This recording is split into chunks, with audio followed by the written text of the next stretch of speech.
지성에서는 그리스인보다 못하고 경제력에서는 카르타고인보다 뒤떨어지는 머리털 말고 다 가진 남자, 운이 좋다고 해야 될까요? 많은 이들의 예상을 깨고 기독교 때문에 망했다, 앞뒤가 똑같은 로마 제국 들어보신 적이 거의 없으시죠?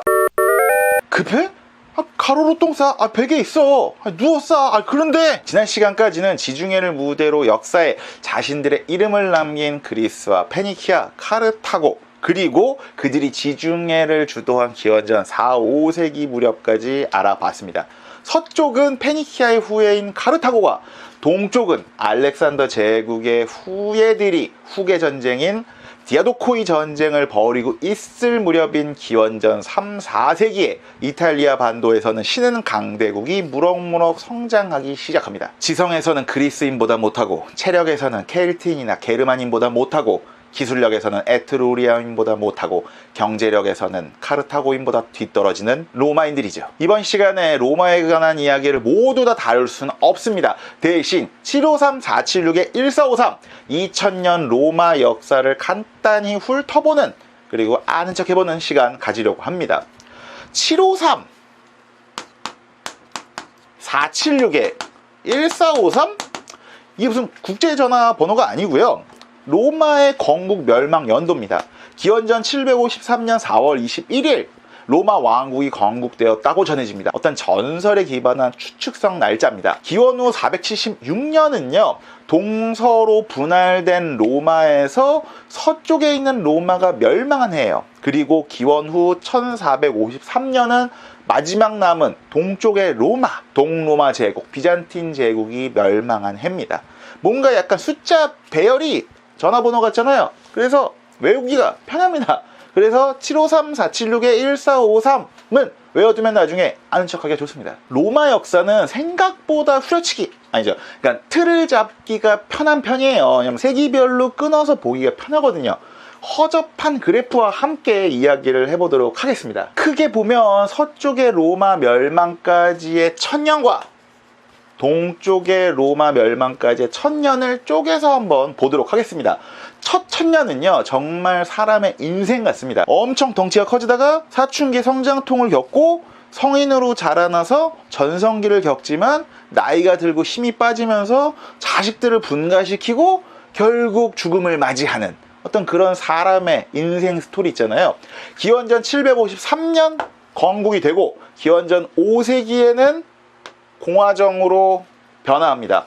기원전 4세기에는요 이탈리아 반도를 먹습니다.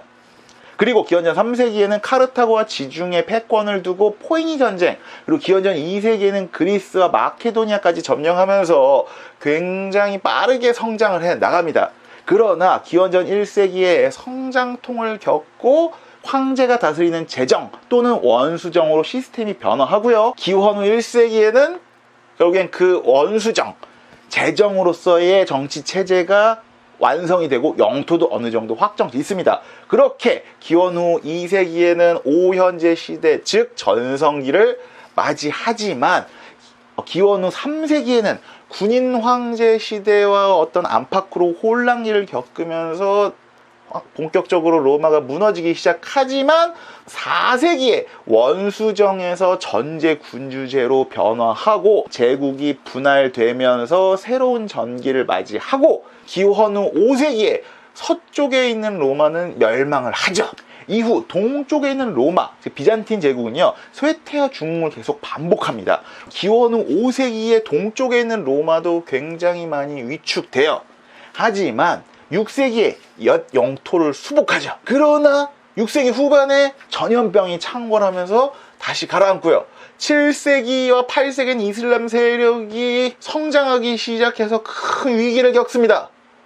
그러다가 9세기에는 중흥의 토대를 마련하고 10세기에 1차 중흥기를 겪어요. 11세기에는 지방 군벌들 때문에 혼란기를 또 겪다가 12세기 지중해 중개무역을 통해서 경제력이 절정에 나가는 마지막 중흥기를 겪지만 14세기 내전이라든지 패스트, 흑사병이 창궐하면서 몰락이 가속화되고 결국 1453년 15세기 오스만 제국에 의해 멸망을 당해버리고 맙니다. 자, 이제 쌍천년 아니죠, 2000년 제국 로마의 역사를 이 그래프와 지도로 통해서 함께 보도록 하겠습니다. 기원전 753년에 테베레강 중하류에 있던 7개의 언덕에는 로마 왕국이 세워졌다라고 합니다. 그런데 얼마 안 가서 기원전 5세기 무렵에 왕이 다스리는 왕정이 무너지고 공화정 로마가 들어서요. 원로원이라는 귀족들의 합의기구에서 국가정책을 결정하고 원로원에서 집정관과 법무관 같은 국가 리더를 선출하는 귀족 과두정에 가까운 공화정입니다.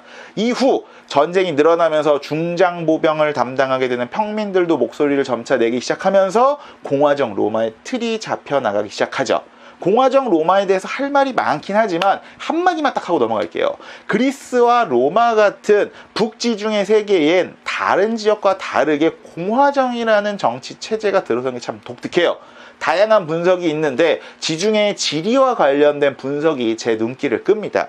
그러니까 넓은 평야에서 농업을 중심으로 성장한 국가들은 농업을 위해 큰 규모의 치수, 그러니까 물을 다스리는 어떤 시스템이 필요한데, 그러다 보니 자연스럽게 왕의 힘이 강하고 주변으로 영토를 확장하려는 왕정과 영역국가로 발전해 나가는 경향이 굉장히 많습니다. 그런데 반해 산지가 많은 지중해 세계의 일부 국가, 그러니까 그리스와 로마에서는 바다에서 무역으로 성장을 하면서 배의 노잡이나 아니면 해군 등으로 활동하는 평민들의 목소리가 커지고 다른 지역의 무역 거점도 건설하다 보니 자연스럽게 식민도시로 발전해 나가는 도시국가 플러스 왕이 없는 공화정으로 발전해 나갔다는 분석이죠. 이탈리아 반도 남쪽에 있었던 그리스계 도시국가들의 영향을 받은 도시국가 로마도 자연스럽게 공화정으로 변모를 했고, 주변 도시국가들을 정복해서 노예로 삼기보다는 라티움 동맹, 자치시로 삼고 연대해 나갑니다. 그렇게 차츰 세력을 펼쳐나가던 기원전 4세기의 로마는요, 이탈리아 반도 대부분을 먹습니다.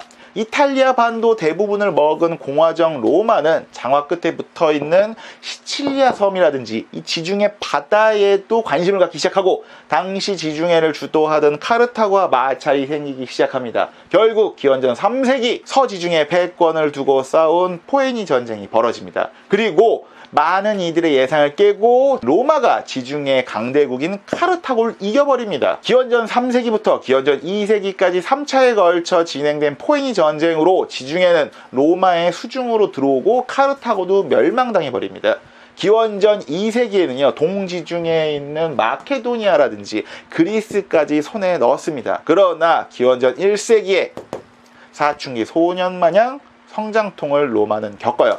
간단하게 이 성장통을 말하자면 경제가 급성장했는데 귀족과 평민 간 빈부격차가 심해졌다는 게 문제였습니다.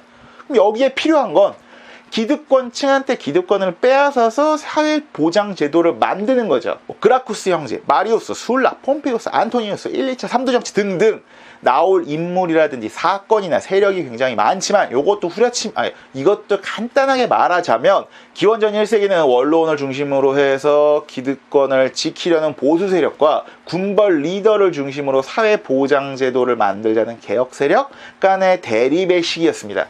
그렇게 보면 편하다는 얘기입니다. 물론 두 세력 다 귀족들이었어요. 결국 머리털 말고 다 가진 남자 율리우스 가이우스 카이사르, 줄리우스 시저가 승리해서 이후 로마의 기틀을 만들지만 카이사르가 왕이 되려고 한다 라는 음모론 때문에 카이사르는 암살을 당하고요. 후계 다툼에서 카이사르의 양자 옥타비아누스가 승리하면서 제정 로마의 초대 왕제 아우구스투스가 되면서 기원전 27년 제정 로마가 시작됩니다. 기원 후 1세기는요, 제정 로마의 시스템이 정립되는 시기라고 볼 수 있습니다. 혈통보다는 능력 중심으로 황제직이 세습되고, 다른 동방 제국의 황제들에 비해서 권위는 상대적으로 약한 그런 원수정이라고 불리기도 했습니다. 물론 혈통으로 세습되는 경우도 있긴 있었습니다. 황제 자리가 능력 중심으로 가다 보니 나중에는 황제 자리를 두고 내전도 자주 벌어지지만, 반대로 능력이 좋은 황제가 등장하면 중흥기도 맞이할 수 있는 장단점이 있는 시스템이었죠. 1세기 우여곡절을 겪으면서 결국 2세기 오현제 시대에 들어서서 전성기를 맞이합니다. 오현재 이름만 한번 들어보세요. 네르바, 트라야누스, 하드리아누스, 안토니누스, 피우스, 마르쿠스 아우렐리우스까지. 기원후 96년부터 180년까지가 로마의 전성기 오현재 시기입니다. 그 이후 3세기부터 로마는 안팎으로 혼란기를 겪습니다. 게르만족이라든지 사산왕조 페르시아 같은 외적들이 굉장히 강해져서 국방비도 많이 나가고, 그렇게 전쟁이 많이 일어나면서 군벌들의 힘이 강해지면서 안에서도 싸우고, 그 틈을 비집고 민중들 사이에서는 기독교도 유행하고, 기원후 235년부터 284년까지 49년 동안 18명의 황제가 있었다고 합니다. 그런 혼란스러운 상황을 정리하고 로마의 새로운 전기를 마련한 게 4세기 디콘테 세왕제입니다. 디오클레티아누스, 그리고 콘스탄티누스 대제, 그리고 티오도시우스 대제가 등장해서 개혁을 단행하죠. 이 4세기에 이 세 황제 시기에 탄압받던 기독교가 공인을 받고, 더 나아가서 로마 제국의 국교가 되고, 로마의 황제는 동방의 황제처럼 전제군주로 막강한 권위를 갖게 되고, 동쪽의 로마와 서쪽의 로마로 로마는 분할되게 됩니다. 이렇게 나름의 노력이 있었지만 생명력이 다한 나라의 멸망은 막기가 어려운 것 같습니다. 디콘테, 특히 테오도시우스 대제가 죽은 이후 황제들은 권신이라고 하잖아요. 권력 있는 신하들의 꼭두각시가 되고 점차 쇠퇴하기 시작합니다. 그러다가 서기 476년 서쪽에 있는 로마, 서로마 제국이 굉장히 허무하게 망해버립니다. 게르만족의 용병대장 중에 이제 오도아케르가 있었는데, 그 오도아케르랑 서로마 제국의 권신, 실권자랑 갈등이 있었대요. 그런데 이 용병대장 오도아케르가 실권자를 제거해버려요. 그리고 그 용병대장이 꼭두각시 황제도 폐위시켜버려요. 그렇게 이탈리아 반도를 기반으로 성장한 천년제국 서로마 제국이 허망하게 무너집니다.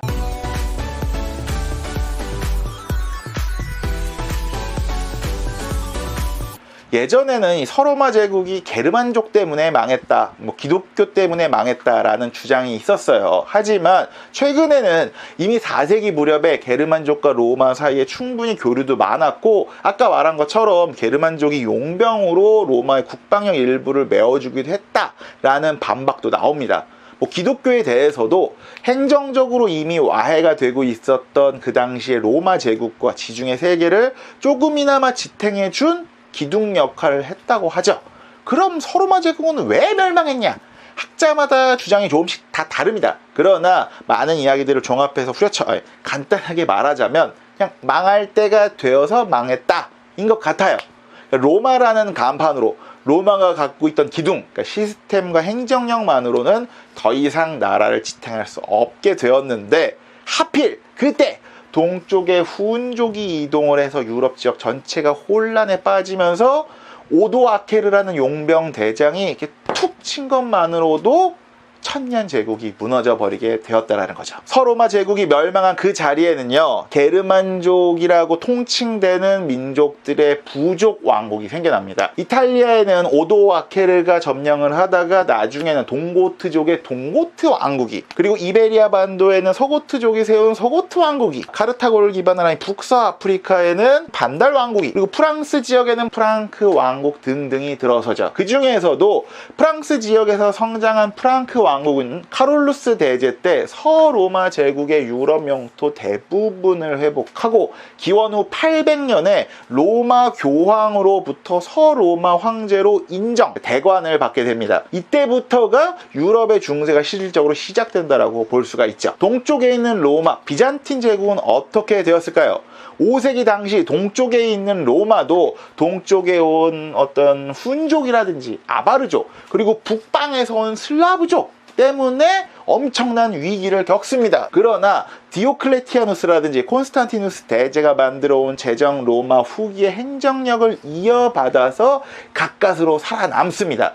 거기에 약간 그 운이 좋다고 해야 될까요? 서기 4, 5세기의 동로마 제국에서는 군사적인 능력은 조금 부족했어도 정치나 경제력이 떨어지는 황제는 거의 없었습니다. 그렇게 차근차근 국력을 축적해 오다가 6세기 유스티아누스 대제 때 전성기를 맞아요. 그런데 하필 6세기 후반에 페스트, 흑사병이 창궐하면서 제국이 휘청입니다. 그러다가 7세기에 이슬람 세력이 성장하면서 회복한 영토도 다 뺏기고 8세기 초반에는 정말 국가적인 위기를 맞이합니다. 물론 우주 방어에 특화된 수도 콘스탄티노폴리스 덕분에 생존에 또 한 번 성공을 하죠. 그리고 그 덕에 비잔틴 제국은 유럽의 방파제라는 이름도 붙습니다. 9세기에는 슬라브족, 북방에서 내려온 슬라브족을 동로마 제국의 종교인 정교회로 선교를 해요. 그래서 러시아를 비롯해서 발칸반도에 있는 슬라브족이 대부분 정교회를 믿는 겁니다. 그리고 그 9세기의 동로마 제국은 중흥의 토대를 마련하고 10세기 후반부터 11세기 초반까지 요한니스 1세, 바실리우스 대제가 등장하면서 1차 중흥기를 맞이합니다. 물론 바실리우스 대제가 죽고 나서 또 한 번 혼란기를 겪지만 11세기 말부터 약 100년 동안 마지막 중흥기를 또 한 번 겪어요. 이때 영토는요, 솔직히 발칸반도 일부랑 아나톨리아 반도 정도를 갖고 있는, 그러니까 유스티니아누스 대제 때 영토의 반의 반 정도로 줄어들지만 오히려 경제력만큼은 지중해 무역에 적극적으로 가담하면서 절정을 이뤘다고 해요. 요때 이제 등장한 게 요한니스 2세, 알렉시오스 1세, 마누일 대제 등등이 있는데 확실히 동로마의 황제들은 들어보신 적이 거의 없으시죠? 이분들은 나중에 기회가 되면 따로 한번 알아보도록 하겠습니다. 그러다가 1204년 4차 십자군에 의해 콘스탄티노플이 점령당하면서 잠시 멸망도 당했지만 또 50년 있다가 니케아 제국이 콘스탄티노플을 회복하면서 동로마 제국이 짜잔 하고 부활을 해요. 이후에는 4차례에 걸친 내전이 일어나고 페스트, 흑사병이 또 한 번 창궐하면서 제국이 쑥대밭이 되고요. 결국 콘스탄티노플만 점령하고 있는 도시국가급으로 전락을 하고 결국 1453년 오스만 제국에게 수도 콘스탄티노폴리스를 함락당하면서 서로마 제국이 멸망하고 1000년을 더 간 동로마 제국도 멸망하게 됩니다. 여기서 잠깐 로마의 건국과 멸망과 관련된 아는 척 포인트를 하나 말씀드리도록 하겠습니다. 우연이기도 한데 로마는 건국과 멸망 당시의 황제, 왕 이름이 같습니다. 753, 476, 1453 기억하시나요? 기원전 753년 로마를 세웠다고 알려진 시조의 이름은 로물루스입니다. 로마 제국의 창시자는 아우구스투스잖아요. 476년 로마 제국이 멸망할 때 서로마 제국의 마지막 황제는 로물루스 아우구스툴루스입니다. 그러니까 로물루스 플러스 아우구스투스 느낌이죠. 이번에는 동로마 쪽으로 한번 가볼까요?